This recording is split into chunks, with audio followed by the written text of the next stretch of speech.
اور کتاب میں ادریس کا بھی ذکر کرو، وہ بھی نہایت سچے تھے، نبی تھے، اور ہم نے ان کو اونچی جگہ اٹھا لیا تھا۔ یہ وہ لوگ ہیں جن پر اللہ نے اپنے پیغمبروں میں سے فضل کیا، یعنی اولاد آدم میں سے، اور ان لوگوں میں سے جن کو ہم نے نوح کے ساتھ کشتی میں سوار کیا، اور ابراہیم اور یعقوب کی اولاد میں سے، اور ان لوگوں میں سے جن کو ہم نے ہدایت دی اور جنہیں برگزیدہ کیا۔ جب ان کے سامنے ہماری آیتیں پڑھی جاتی تھیں تو سجدے میں گر پڑتے اور روتے رہتے تھے۔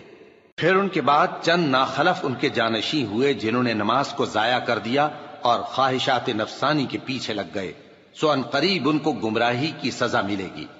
ہاں، جس نے توبہ کی اور ایمان لایا اور عمل نیک کیے تو ایسے لوگ بہشت میں داخل ہوں گے اور ان کا ذرا نقصان نہ کیا جائے گا، یعنی ہمیشہ کی بہشتوں میں، جس کا اللہ نے اپنے بندوں سے وعدہ کیا ہے کہ جو ان کی آنکھوں سے پوشیدہ ہے۔ بے شک اس کا وعدہ نیکوکاروں کے سامنے آنے والا ہے، وہ اس میں سلام کے سوا کوئی بیہودہ کلام نہ سنیں گے، اور ان کو صبح و شام کھانا ملے گا۔ یہی وہ جنت ہے جس کا ہم اپنے بندوں میں سے ایسے شخص کو مالک بنائیں گے جو پرہیزگار ہوگا۔